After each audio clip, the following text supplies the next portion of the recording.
మంచిది. ఈరోజు అంశం ఏంటంటే భక్తులకి దేవుని మీద ఉన్న ఆలోచన కానీ వాళ్ళ జీవితాల మీద ఉన్న ఆలోచన ఎలా ఉందనేది తెలుసుకుందాం. బైబిల్ భక్తులు ఎవరు కూడా ఎక్కడి నుంచి అంటే ప్రారంభం నుంచి బైబిల్ రాసినప్పటికీ పూర్తయ్యేంత వరకు కూడా భక్తులు ఎలా ఉన్నారంటే దేవుడు మనకి ఇచ్చిన బైబిల్ గ్రంథంలో నుంచి చాలా భయంతోనూ చాలా భక్తితోనూ బ్రతికిన జీవితాలు కనపడతాయి తప్ప ఎక్కడ కూడా నిర్లక్ష్యం చేసినట్టు దేవుడికి సమయం ఇవ్వకుండా వాళ్ళ సొంత కార్యాలు చూసినట్టు ఎక్కడా ఉండదు. వాళ్ళు తమ జీవితాన్ని ఎప్పటికప్పుడు పరిశీలించుకుంటూ ఎప్పటికప్పుడు ధ్యానించుకుంటూ దేవుడి వాక్యాన్ని నేను దేవుడి కోసం ఎలా బ్రతుకుతున్నాను, ఏం చేస్తున్నాను అనే ఆలోచన తప్ప వేరొక ఆలోచన ఉండేది కాదు. ఎందుకు ఈ ఆలోచన ఉందా అంటే వాళ్ళ దేవుడి వాక్యాన్ని ఎప్పుడు కూడా విడిచిపెట్టాల.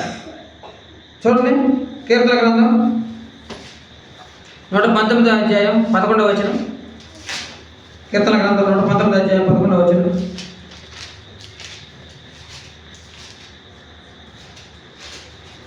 వాళ్ళ జీవితాలు దేవుడు అంటే భయం కలిగి ఉండడానికి కానీ వాళ్ళ ప్రవర్తన అంతా బాగుండడానికి కారణం ఏందయ్యా అంటే చూడండి,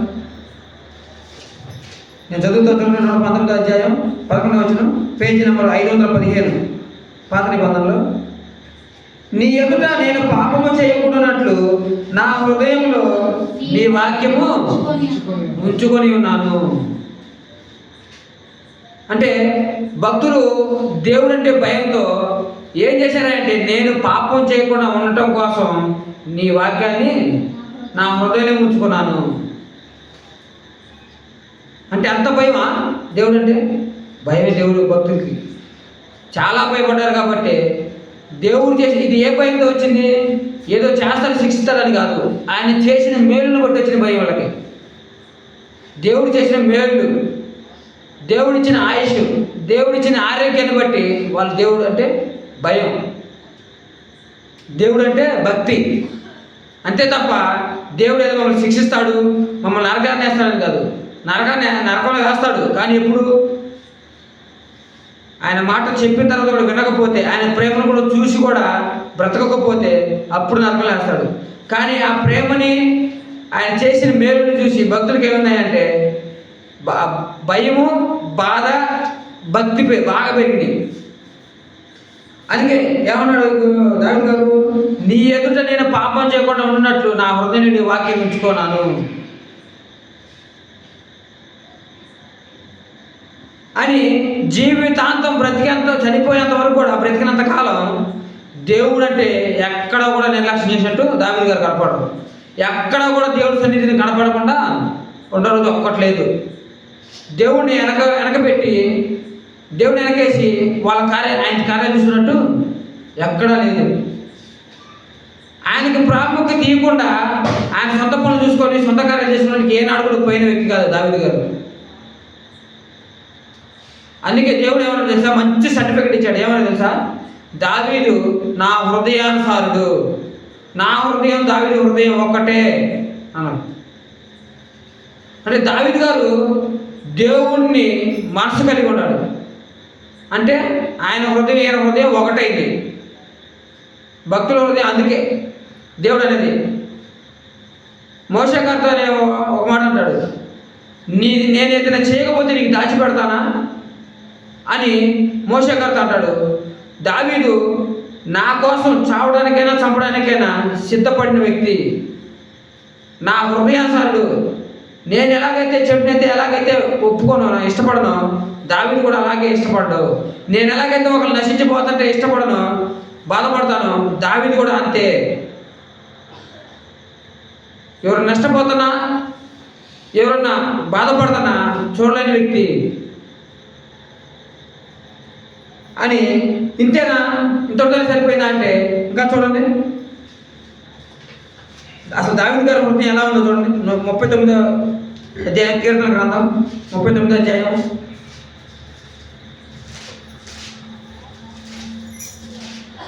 3వ వచనం. 39వ అధ్యాయం 3వ వచనం నుంచి చదువు. దావీదు గారికి దేవుడు అంటే భయంతో ఎక్కడ తప్పిపోతానేమో, దేవుడికి ఎక్కడ దూరం అవుతానోనని ఎల్లప్పుడూ దేవుడితో ఎలా ఉండేవాడు చూడండి. ఆయన ఆలోచన ఎలా ఉండే దేవుడి మీద. నా గుండె నాలో మండుచుండెను. నేను ధ్యానించుచుండగా మంట పుట్టెను. అప్పుడు నేను ఈ మాట నోరారా పలికితిని. యెహోవా నా అంతం ఎట్లున్నది, నా దినముల ప్రమాణము ఎంతైనది నాకు తెలుపుము. నా ఆయువు ఎంత అల్పమైనదో నేను. అంటే దావీదు గారికి భూమి మీద ఉన్నసేపు ఏముందంట? గుండెల్లో ఒకటే తపన, ఒకటే ఆలోచన, ఒకటే ఆవేదన. నా గుండెల్లో మంట పుడుతుందంటే ఏంది అర్థం? అంటే నేను ఎప్పుడు చనిపోతాను, నా ఆయుష్ ఎంతకాలం ఉంది, నేను దేవుడి కోసం ఏం చేశాను, ఎలా బ్రతికాను, ఎలా బ్రతుకుతున్నాను అనే ఆలోచనే తప్ప వేరొక ఆలోచన లేదు. నేను ఎప్పుడు చచ్చిపోతానో చెప్పాయా, నేను చచ్చిపోయే లోపల నేను పని చేస్తాను, నేను భూమి మీద ఎంతకాలం ఉంటానో చెప్పాయా. ఎందుకు ఎక్కడన్నా నిర్లక్ష్యం చేసి నాకు ఆయుష్ ఉందిలే, ఆరోగ్యం ఉందిలే అని చెప్పి నేను ఎక్కడ దూరం పెడతానని భయం దావీదు గారికి. నా ఆయుష్ ఆరోగ్యం చూసుకొని నిన్ను ఎక్కడ నిర్లక్ష్యం చేస్తానేమో అనే భయం దావీదు గారిది. అందుకే రోజు అంటే దేవుడి మీద భక్తితో, దేవుడు అంటే భయంతో, దేవుడు అంటే ఇష్టంతో రోజు హృదయంలో అంట ఆ ఒకటే వేదన. గుండె మంటం అంటే ఏదో మంటం కాదు, వేదన. నేను దేవుడి కోసం ఏం చేస్తున్నాను, దేవుడి కోసం ఎంతవరకు బ్రతుకుతున్నాను, దేవుడిని ఎక్కడ మహింపరుస్తున్నాను అని ఒకటి తప్పన. ఎందుకు నేను చావబోయే లోపల దేవుడిని మహింపరచాలి, దేవుడి కోసం బ్రతకాలి అని, కొంతమందిని నేను రక్షించాలి అని. అదేనా 5వ వచనం, నా దినముల పరిమాణం నీవు బెత్తనంతగా చేసి ఉన్నావు, నీ సన్నిధిని నా ఆయుష్కాలము లేనట్టే ఉన్నది. ఎంత స్థిరుడైన ప్రతివాడును కేవలం ఒట్టి ఊపిరి వలె ఉన్నాడు. అంతేనా? లేడానా మనం? ఒట్టి ఊపిరేనా? ఊపిరే. ఇది మనందరూ తెలుసు. ఏముంది, ఒంట్లో ఊపిరింటే ఏదైనా చేయగలం. అదే ఊపిరే పోతే, ఈ గాలి పోతే ఏముండదు. నీటి పొడుగులు అంటే మన ఆయుష్ అంటాం. కానీ నీటి పొడుగును చూసుకొని మనం ఏం చేస్తుంటాం? మురిచిపోతుంటాము, గర్విస్తుంటాము. ఏదైనా సరే నాకేం తక్కువ అనే ఆలోచన ఉంటాం తప్ప నేను ఉఫ్ అంటే పోయేవాడిని, నేను ఎప్పుడు పోతానో తెలియదు, నా ఆయుష్ ఎప్పుడు పోతే తెలియదు. మరి ఈ బ్రతికిన బ్రతుకులో దేవుడు ఇచ్చిన ఆయుష్ ఆరోగ్యంలో మరి నేనేం చేస్తున్నాను అని ఆలోచన వచ్చిందే? రాదు. ఎంతంట బెత్తడేనంట, ఇంతకాలం జీవితం మహా అయితే ఎన్నేళ్ళు బ్రతుకు తెలియదు. దేవుని దృష్టిలో మన ఆయుష్కాలం అసలు లేనట్టే ఉంది. ఏం చేసామన్నది మన ఆయుష? ఏమైనా చేసి, ఏమైనా బ్రతికి, ఎవరికైనా మేలు చేసి, 4 ఆత్మను రక్షించి, లేదా నన్ను నేను రక్షించుకుంటున్నాను లేదని ఆలోచన లేకుండా ఉంటే ఏముంటుంది? ఆయుష్ ఉంటుందా? ఏముండదు. నేను ఎలా బ్రతకాలి, నేను ఎలా సుఖించాలి, నా జీవిత విధానం ఏందనుకుంటే మాత్రం భక్తుల్ని ఈరోజు దేవుడు బైబిల్లో రాపించేవాడు కాదు. అందుకే మనుషులు వట్టి నీడ వంటి వారి తిరుగులాడుదురు, వారు తొందరపడుట గాలికే కదా, వారు ధనము కూర్చుకుందరు కానీ అది ఎవరికి చేజుక్కునో వారికి తెలియదు. ప్రభువా, నేను దేని కొరకు కనిపెట్టుకుందును? నిన్నే నేను నమ్ముకొని ఉన్నాను. నా అతిక్రమములన్నిటినీ నన్ను విడిపిప్పుము. నా అతిక్రమములన్నిటి నుండి నన్ను అంటే చూడండి ఎలా ప్రాధాన్యపడుతున్నాడు దేవుడిని. దేవుడేమో నువ్వు నా హృదయ సర్టిఫికేట్ ఇచ్చాడు, దేవుడు నాకు సర్టిఫికేట్ ఇచ్చాడని మరి దావీదు గారు అంటే ఉన్నాడా? అట్టలేదు. అయ్యా, నా దోషములన్నిటి నుండి నన్ను విడిపించు. ఎందుకు?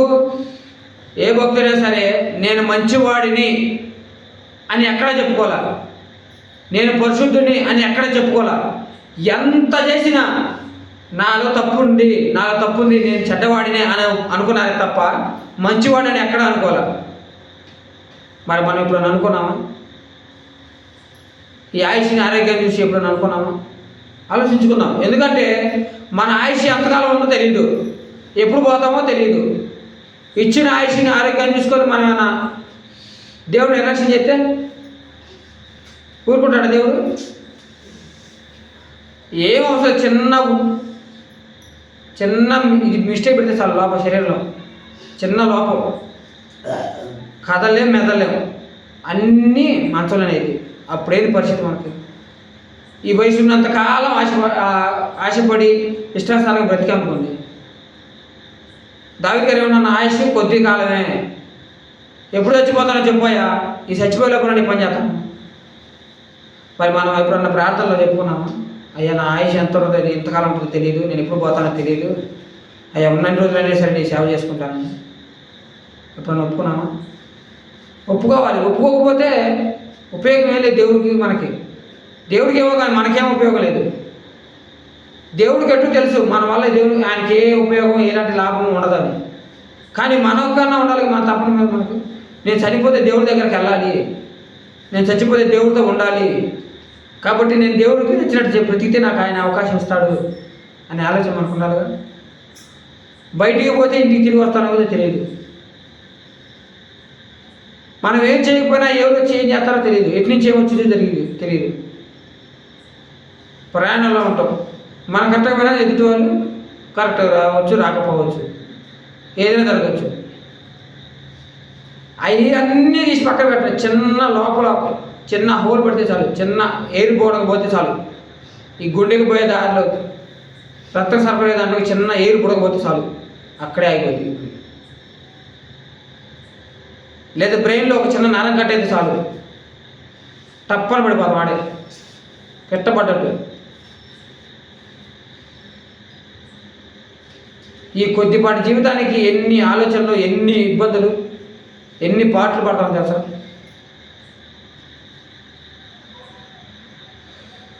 శరీర ఆలోచనల కోసం, శరీర ఆశల కోసం, నేను నాది అనే ఆలోచన కోసమే తప్ప దేనికోసం బ్రతకం మనం. నేను నా అనేది మాత్రం మనం పోతేనే దేవుడికి మనకి మేలు. ముందు మనకి మేలు, దేవుడికి ఏమో కానీ దేవుడికి మనం వరకబట్టేదేమో తెలియదు. కానీ మనకు మాత్రం మేలు జరగాలంటే నేను అనేవాడు చచ్చిపోతేనే. వాళ్ళు చచ్చిపోయారు కాబట్టి నేను చచ్చిపోయాను, నేను ఉన్నంతకాలం ఏం చేయాలి చెప్పోయా, నీకోసం ఎలా బ్రతకాలి చెప్పోయా అని పద్యులు ఆడుకున్నారు దేవుని. మన ఇప్పుడు ప్రార్థనలు బ్రతిలు ఆడుకున్నారు దేవుని. అసలు కొన్ని ఆలోచన వచ్చిందా? ఆలోచించుకున్నాం. ఎందుకంటే ఇది విమర్శించాలని కాదు, మన పరిశీలన, మన జీవితం. ఒక్కసారి దేవుడు నమ్ముకున్నాము అంటే మన జీవితం విధానం మారాలి. బయట వాళ్ళకంటే దేవుడు అంటే తెలియకపోవచ్చు, తెలియక వాళ్ళ ఇష్టాసారంగా బ్రతకవచ్చు. కానీ దేవుడు అంటే ఏదో మనకు తెలుసు, దేవుడు అంత గొప్పవాడో తెలుసు, దేనికి ఎంత సమర్థుడో మనకు తెలుసు. మరి మనం భక్తులేమో నేను పాపం చేయకుండా ఉండడం కోసం నీ వాక్యం నా హృదయంలో పెట్టుకున్నానయ్యా అని బతుకులాడుకున్నాను, నిర్ణయం తీసుకున్నారు. మరి మనం బయటికి పోయినప్పుడు వాక్యం గుర్తుకొచ్చిందో, ఏదైనా పని చేసినప్పుడు వాక్యం గుర్తుకొచ్చిందో, ఏదైనా సమస్య వచ్చినప్పుడు వాక్యం గుర్తుకొచ్చిందో? వాక్యం ఖచ్చితంగా గుర్తుకోతుందా? రాలేదంటే మాత్రం మనం చేసేది భక్తి కాదని అర్థం. నేను విమర్శించాలని కాదు, కానీ పరిశీలన కోసం మాత్రం చెబుతున్నాను. ఎందుకంటే నన్ను నేను పరిశీలించుకుంటే చెబుతున్నాను. ఆలోచన లేకుండా మనం ఏది చేసినా కానీ దేవుడికి మహిమ రాదు, మన జీవితాలు మారవు. వాక్యం ఎప్పుడైతే మన హృదయంలో ఉంటుందో పాపం మన దగ్గర చేరటానికి ధైర్యం చాలు. పాపం మన దగ్గర రావాలంటే మరి మనం చేసేది దేవుడు తెలుసా తెలీదా? తెలుసు. ఎందుకంటే మనం నడుచుకునే విధానం, మన నడవడిక ఎప్పుడు గమనిస్తూ ఉంటాడు దేవుడు. ఏది మన ఆలోచన ఎటు పోతుంది, దేవుడి గురించి ఆలోచిస్తున్నాము, ఏం చేస్తున్నాం అనేది దేవుడికి ఎప్పుడు కనిపెడతానే ఉంటాడు. చూడండి, ఆ మాట కూడా చదువుకున్నాం. దేవుడు యోబు గ్రంథం, యోబు గారు అయితే ఎంత భక్తిపరుడు అంటే భూమి మీద అతని వంటి వాడు ఎవడనో లేడు అనే ఇంత సాక్ష్యం సంపాదించుకున్నాడు దేవుడి చేత. యోబు గారు అంటే ఎలా ఉంటే ఆయన తన సాక్ష్యాన్ని సంపాదించుకున్నాడు చూడండి. యోబు గ్రంథం 31వ అధ్యాయం 4వ వచనం, పేజీ నెంబర్ 442. ఆయన నా ప్రవర్తన ఎరుగును. దేవుడు ఏం చేస్తాడంట? 4వ అధ్యాయం. ఏం చేస్తాడంట దేవుడు? ఆయన నా ప్రవర్తన ఎరుగును. నా ప్రవర్తన ఎరుగును కదా, నా అడుగు జాడలన్నిటినీ లెక్కించును కదా. మన ప్రవర్తన అంతా దేవుడు తెలుసు అంట. మనం ఆదివారం పోయి దేవుళ్ళ మందిరాలు కూర్చొని వచ్చామనుకో, ఎందుకు వచ్చామో దేవుడు తెలుసా తెలియదు? తెలిసిందా తెలీదా? మన బజార్కి వెళ్తున్నాం, ఏ పని మీద వెళ్తున్నాం అనేది తెలుసు. అక్కడ ఏం చేస్తున్నామో తెలుసు. మనం ఏమనుకుంటాం? దేవుడు చూడట్లేదు, దేవుడు ఉన్నాడు పక్కన ఉన్నాడు ఆయన తెలియటానికి అనుకుంటాం. కానీ మనం రహస్యంగా ఉన్నా అందరిలో ఉన్న మన మైండ్ సెట్ ఎప్పుడు దేవుడికి చూస్తూనే ఉంటాడు.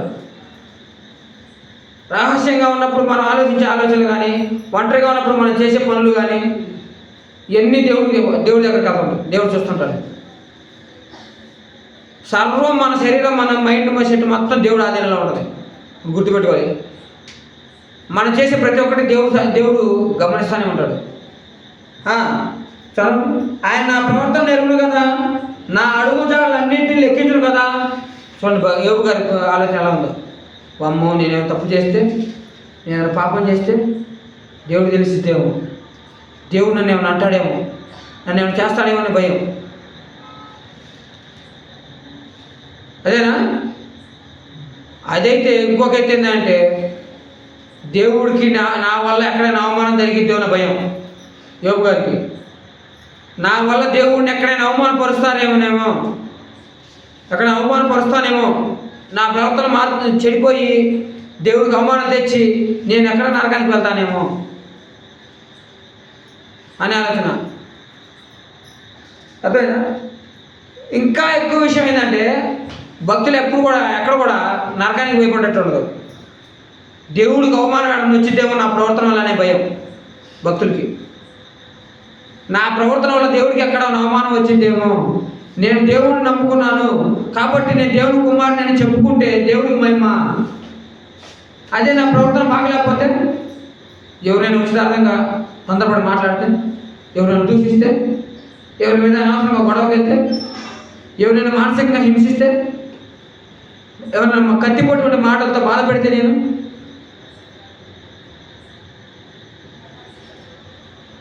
ఎలా ఉంటుంది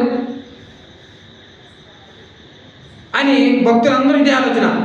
నా వల్ల దేవుడికి అవమానం జరిగిద్దేమో, వీడు మాత్రం ఏమాత్రం భక్తురాలని అనుకుంటారు. నేను చెప్పుకుంటాను, వారం చర్చికి వెళ్తారు, కానీ చేసేది మాత్రం, మాట్లాడేది మాత్రం అన్ని చెడ్డ పనులే, అన్ని చెడ్డ మాటలే అని ఎవరన్నా ఒక్కరు అన్నారు అనుకో, అప్పుడు దేవుడికి ఏమైంది? అవమానం కదా. ఈ అవమానం జరగడానికి కారణం ఎవరు? మనమే.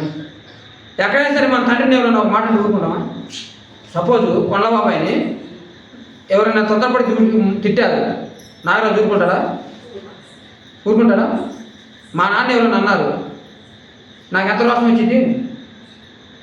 మరి మన పరలోక తండ్రి, మనకు కూడా తండ్రిగా, పరలోకంలో ఉన్న దేవుడు తండ్రే కదా.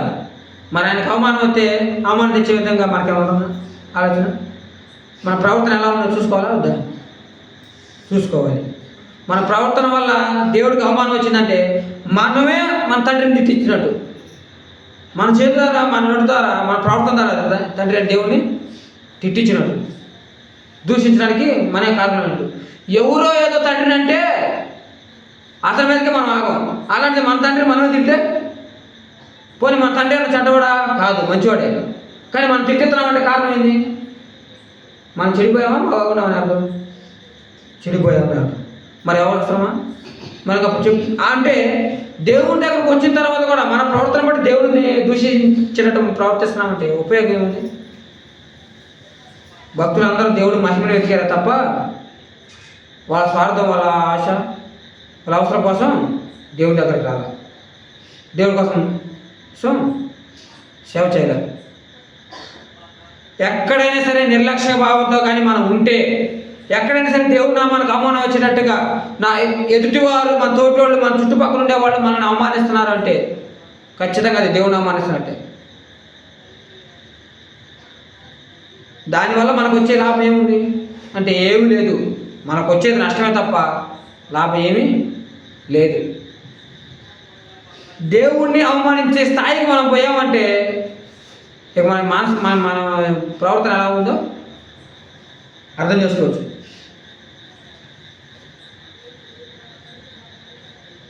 చూడండి ఇంకేం చేస్తాడు దేవుడు. 5వ వచనం చదవమ్మా. అబద్ధకుడునై నేను తిరుగులాడిన యెడల మోసం చేయుటకై మోసం చేయడానికి నా కాలు తొందరపడిన యెడల నేను యథార్థుడనై ఉన్నానని దేవుడు తెలుసుకున్నట్లు న్యాయమైన త్రాసులో ఆయన నన్ను తూచుగాక.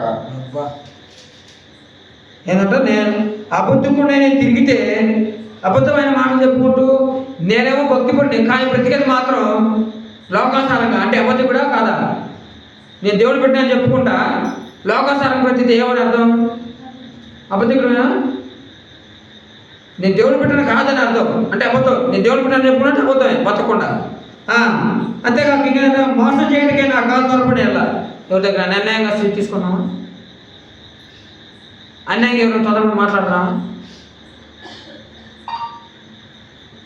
అన్యాయంగా ఆలోచన లేకుండా ఏమైనా బ్రతుకుతున్నామా? ఈ పరిస్థితులు ఉండాలి. మోసము చేయటికై నా కాలు తొలపడి నేను యథార్థవంతున్నో కాదో తెలుసుకోవడం కోసం దేవుడు నన్ను ఏం చేస్తానంట?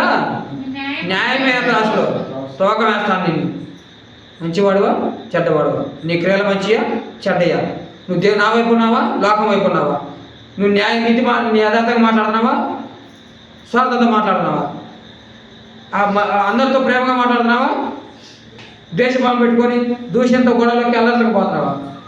త్రాసులో తెలిపోద్ది. ఏది ఎక్కువ బరువు మిగిద్దో అటువైపు దాన్ని బట్టి నీకేం చేస్తాడు? ప్రతిఫలం ఇస్తాను. మరి ఈ త్రాసులో మనం ఎలాంటి టైపు అంటే భక్తుడు యోబు గారేమో అమ్మో దేవుడు నన్ను త్రాసులో చూస్తే నేను ఎటుదుగుతా, నీతి వైపా దేవుని వైపు ఉంటానా లోకం వైపు ఉంటానా, నా శరీర కోరికల కోసం వైపు ఉంటానా, దేవుని చెప్పిన చిత్తాన్ని నెరవేర్చిన దేవుని మాటలు నేను చనిపోయినప్పుడు కొంతమందిని రక్షించగలిగే వైపు ఉంటానా అని పరిశీలన మనకు రావాలి. యోబు గారు ఆలోచన అంతా అదే. నేను అటు దేవుని వైపా ఇటువైపా. దావీదు గారేమో నా హృదయం మండుతుంది, నేను ఎంతవరకు దేవుని కోసం బ్రతుకుతున్నాను, నేను ఏం చేస్తున్నాను దేవుని కోసం, నా ఆలోచన ఎలా ఉన్నాయి, నా ప్రవర్తన ఎలా ఉంది అని దావీదు గారి ఆలోచన. నా వల్ల దేవుడికి ఎక్కడ అవమానం వస్తుందా అని.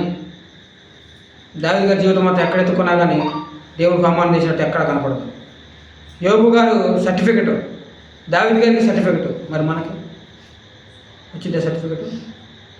మన బయట ఎవరైనా ఎక్కడ దాకా వద్దు, మన మనస్సాక్షి నేను మంచివాడిని అనే సాక్షి ఇచ్చిందా అంటే తెలిపదు. అంటే భక్తులు వాళ్ళ జీవితాన్ని బట్టి మన జీవితాలు ఎలా ఉన్నారో తెలుసుకోండి. ఎందుకంటే ఇప్పుడు మన మనస్సాక్షి మన మీద ఏ నేరం మాపలేదు అనుకో, మన ఆలోచనలను బట్టి మనం వినేది మంచి అయినా చెప్పేది మంచి అయినా హృదయంలో ఏదో పెట్టుకొని మాట్లాడామనుకో మనసాక్షి నేరం మోపుతూ ఉంటుంది. అప్పుడు ఏం చేస్తున్నట్టు తూగిపోద్ది త్రాసులో. మన మంచితనం ఏందో చెడతనం ఏందో ఒకవైపు అది ఒకవైపు ఇది ఏది ఎక్కువ తూగిద్దో తెలిసిపోద్ది. అందుకే నేను మంచివాడినే నేను అలా ఏ తప్పు లేదు అనుకున్నామా దేవుని దృష్టిలో పడిపోతాం. అందుకే చూడండి కొరింథీయులకు రాసిన 4వ అధ్యాయం, మొదటి కొరింథీయులకు రాసిన పత్రిక 4వ అధ్యాయం పౌలు గారు అంటారు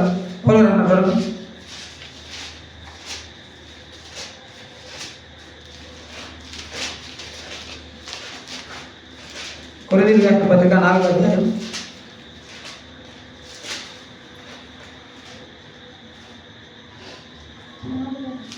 మొదటి కొరింథీయులకు రాసిన పత్రిక 4వ అధ్యాయం 4వ వచనం. నాకే దోషము కానరాదు. నేను మంచోని అనుకున్నామా? అయినను అయితే మనకి ఏ దోషం కానరాదు. నా యందు నాకు ఏ దోషము కానరాదు. ఏ దోషంలో కానరాదు.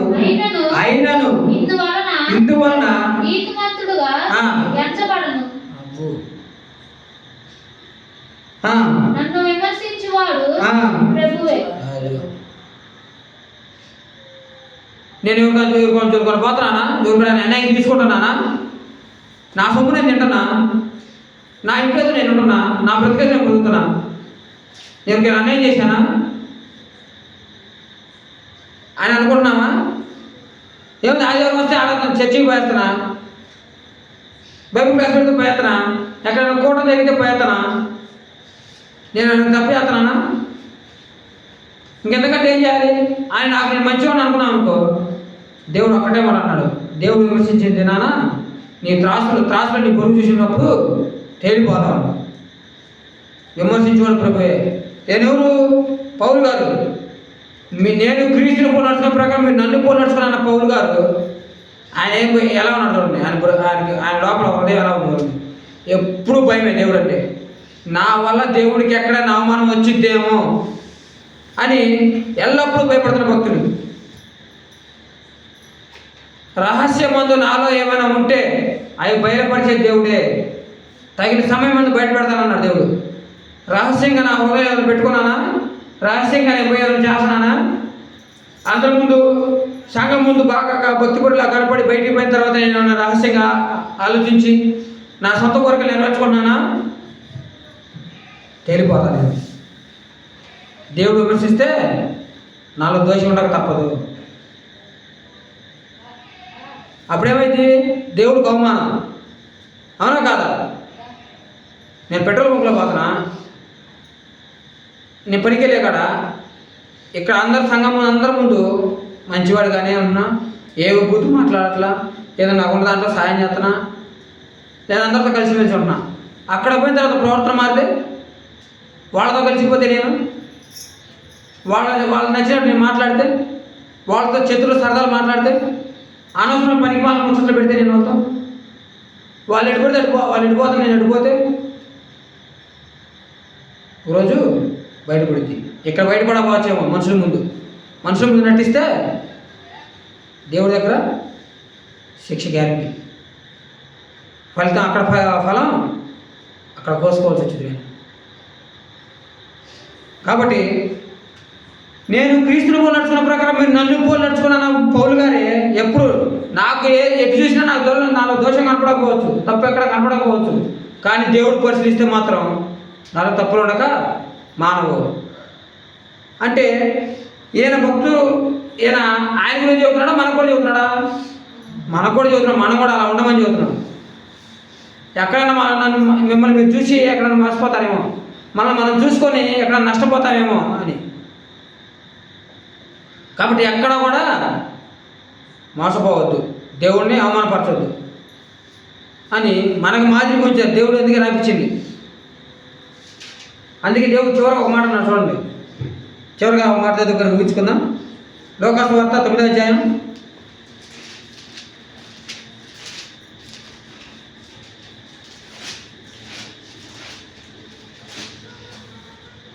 61వ వచనం. 9వ అధ్యాయం 61వ వచనం. మరి ఒకడు అంటే శిష్యుల్లో ఒక అతను యేసుక్రీస్తు ఒక వ్యక్తిని పిలిస్తే ఆయన ఏమన్నాడు? మరి ఒకడు ప్రభువా నీతో పాటు వస్తాను, కానీ నా ఇంట ఉన్న వారి యొద్ద సెలవు తీసుకొని వచ్చుటకు మొదట నాకు సెలవిమ్మని అడుగుగా యేసుక్రీస్తురా నాగటి గట్టు మీద చేయి పెట్టి వెనక తట్టు చూచు వాడు ఎవడను దేవుని రాజ్యమునకు పాత్రుడు కాడని వానితో చెప్పిండు. ఒక అతనట దేవుడి దగ్గరకు వచ్చి, అయ్యా నీ వెంట వస్తాను, కానీ మా ఇంట్లో వాళ్ళని అడిగి వస్తాను నేను అని నాకు అవకాశం అని అడిగాడంట. నువ్వు నిజంగా దేవుని కోసం బ్రతకాలని ఆశ ఉంటే వాళ్ళ జీవితం వాళ్ళు చూసుకుంటారు, నీ జీవితం మీద నువ్వు చూసుకో. అక్కడ ఉంటే ఎవరు? యేసుక్రీస్తు వారు. నీకు నిజంగా దేవుని కోసం బ్రతకాలి అని ఉందనుకో, తల్లిదండ్రులు గుర్తురారు, భార్య పిల్లలు గుర్తురారు, అట్లా విడిచిపెట్టమని కాదు నా ఉద్దేశం. అయితే వాళ్ళకి చెప్పు, కానీ ముందు నువ్వు అనేది నిలబడు. నువ్వు అనేది నిలబడితే నీ భార్య పిల్లలు నిన్ను చూసి వాళ్ళే మారుతారు, నీ తల్లిదండ్రులు వాళ్ళే చూసి మారుతారు. మనం అనేది మనం నిలబడ్డాం అనుకోండి దేవుళ్ళు ముందు, దేవుడు దగ్గరికి వాళ్ళే వస్తారా?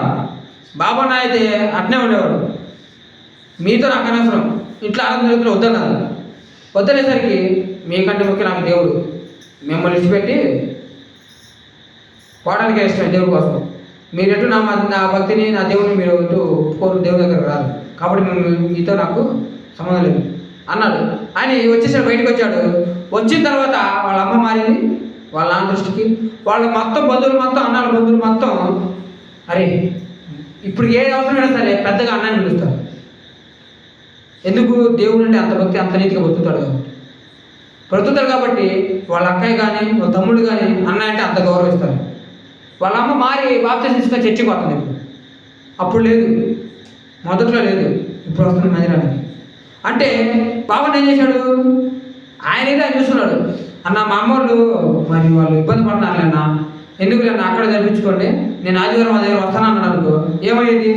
వాళ్ళు మార్పు పొందుతారా? పొందరు.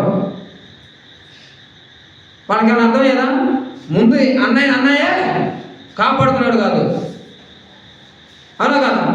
కాబట్టి తల్లిదండ్రుల భార్య పిల్ల కాదు, ముందు మనమేందా అని దేవుడి మీద ఎలా బ్రతుకుతాం అనేది ఆలోచన ఉండాలి. ఒక్కసారి దేవుడి దగ్గరకు వచ్చిన తర్వాత పొలం తినేటప్పుడు కానీ నాగడి మీద చేపెట్టి ఎనికి చూసామనుకో, పంట మొత్తం నాశనం అయింది, మన జీవితం మొత్తం కూడా నాశనం అయింది, అవునా కదా? ఒక్కసారి నేను పొలం తినడానికని పోయి ఎనికి చూశాననుకో, విడిచిపెట్టాను అనుకో, ఏమైంది? పంట మొత్తం నాశనం చేస్తాయి ఎద్దులు. అట్నే మన ప్రవర్తన, మన జీవితం మొత్తం కూడా వన్ బై వన్ నాశనం అవుతూ ఉంటాయి. కాబట్టి ఎక్కడా కూడా ఒక్కసారి దేవుడి దగ్గరకు వచ్చిన తర్వాత నీతిగా కానీ, యథార్థంగా కానీ, పరిశుద్ధంగా కానీ లేక మన సొంత శరీరం సంబంధమైన ఆలోచనలు, ఆశలు కానీ పెట్టుకుంటే మాత్రం దేవుడికి అవమానం, మన జీవితానికి. 1 by 1 శ్రమ స్టార్ట్ అయింది అంతే. అప్పటి నుంచి 1 by 1 స్టార్ట్ అయింది. ఎటు నుంచి దెబ్బ తగ్గుతుందో తెలియదు, ఎటు నుంచి విజయపోతాం తెలియదు, ఎట్ట నష్టపోతాం కూడా తెలియదు. ఒక్కసారి దేవుని దగ్గరకు వచ్చిన తర్వాత లోక వైపు తిరిగి చూడకూడదు. లోక సంబంధమైన ఆలోచనలు కానీ, శరీర సుఖాలు అనేది మెయిన్ ఉండకూడదు. అది భక్తులు ఎన్ని విడిచిపెట్టారు కాబట్టి వెళ్ళిపోయారు దేవుని దగ్గరికి. ఒక ఆయన ఆంజనేయ సభ్యుల గారు తిన్నారు భార్య భర్తలు. వాళ్ళు ఏం చేశారు తెలుసా? మేము దేవుడి కోసం బ్రతుకుతాము, మా ఆస్తి మొత్తం అమ్మి దేవుడికి ఇస్తామని చెప్పి దేవుడికి ఇవ్వడానికి వస్తారు. పొలం అమ్మిన తర్వాత ఏం చేస్తారు తెలుసా? కొంత దాచిపెట్టుకుంటారు. కొంత దాచిపెట్టుకొని ఇక్కడికి వచ్చి ఏం చెప్తారు సంఘంలో? అబద్ధం చెప్పి ఇంతకే అమ్మే పొలం అంటారు. తప్పని పడిపోతారు, అయిపోతారు, చచ్చిపోతారు, తప్పని పడిపోతారు అంతే స్పాట్లో. ఎందుకు అడిగాడు దేవుడు? నీ ఇష్టమైతే ఈ బలవంతం చేశాడు దేవుడు ఎక్కడన్నా? దేవుడు అడిగాడు కానీ బలవంతం చేయదా?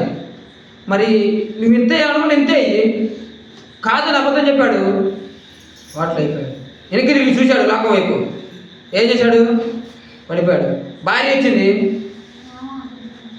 భార్య అంతే, మీరు ఇంతకే అమ్మారా అని అడిగారు శిష్యులు, యేసుక్రీస్తు శిష్యులు. ఏం చేసింది? ఇంతకే అమ్మామంది. అక్కడే బయటే ఉన్నారు ఆయన భార్య చెప్పిన వాళ్ళు, ఆమె భర్త భార్య చెప్పిన, అన్నయ్య గారి భార్య చెప్పిన వాళ్ళు బయటే ఉన్నారు. ఏం పడిపోతుందని మళ్ళీ ఎమ్మటి అట్నీ చేతే ఎత్తుకొని పోయారు. ఏముండదు, తప్ప అంతే. వెనక్కి తిరిగి చూస్తే అయిపోయినట్టే. అది ఉండే కొద్ది జీవితం ఎంత బెత్తిరెత్తన్నాడు దేవుడు. బెత్తడి జీవితం కోసం, బెత్తడి జీవితంలో ఎన్నాళ్ళు ఎప్పుడు పోతాం తెలియదు, ఒట్టు ఊపిరి లాంటి జీవితం కోసం, ఏదేదో ఆశలు, ఏదేదో కోరికల కోసం, ఏదేదో సుఖాల కోసం మనం పాకులాడి దేవుడిని అవమానపరిచి మన జీవితాలు నాశనం చేసినాం అనుకోండి, ఏముండదు, మన జీవితానికి ఉపయోగం ఏముండదు. అందుకే వచ్చిన తర్వాత, దేవుని దగ్గరకు వచ్చిన తర్వాత వెనక్కి తిరిగి చూసామా, లోకం వైపు చూసామా, అయిపోదు. మరి మన పరిస్థితి అంతా దుర్భరంగా, మొదటి స్థితి కంటే కడపడి స్థితి మరి చెడ్డదైతే అన్నాడు దేవుడు. అది ఎలా నష్టపోతామో, ఎలా ఇదైపోతామో తెలియదు. అటు దేవుళ్ళలోనే ఉన్నాం, ఇటు లోకంలోనే ఉన్నాం. దేవుడి దగ్గరకు వచ్చిన ఎన్ని తిరిగి చూస్తే ఏ విధంగానూ ఆనందం ఉండదు, మనసుకి సంతోషం ఉండదు, ఏముండదు, మొత్తం నష్టపడగా. ఇటు దేవుడు సంతోషపరచాలా, ఇటు లోకాలు సంతోషపరచాలా, ఇటు శరీరం సంతోషపరచాలా, ఇటు దేవుడి ఆత్మ సంబంధమైన సంగతులను బట్టి వాక్యాసారంగా బ్రతకాలా. ఈ రెండింటి మధ్య నలిగి ఏం చేస్తాం? ఎటు కాకుండా పోతాం. అవునా కదా? ఉంటే అటు లేదు ఇటు. ఒక్కసారి నాటుపై చేయి పెట్టి ఎనికి తిరిగి చూసామా అయిపోయినట్టే. ఇటు దేవుడికి న్యాయం చేయలేం, అటు లోకానికి న్యాయం చేయలేం. కాబట్టి మరి ఇప్పుడు దాకా సందేహం ఉన్న మాటలు మరి మీరు ఆలోచించి మరి మన జీవితాన్ని లాభంగా గడిపేటప్పుడు ఎలా బ్రతుకుతున్నామా అని ఆలోచించుకుంటూ మరి మన ప్రవర్తన సరిగ్గా చూసుకోవాలని కోరుకుంటూ మరి సెలవు తీసుకున్నాను.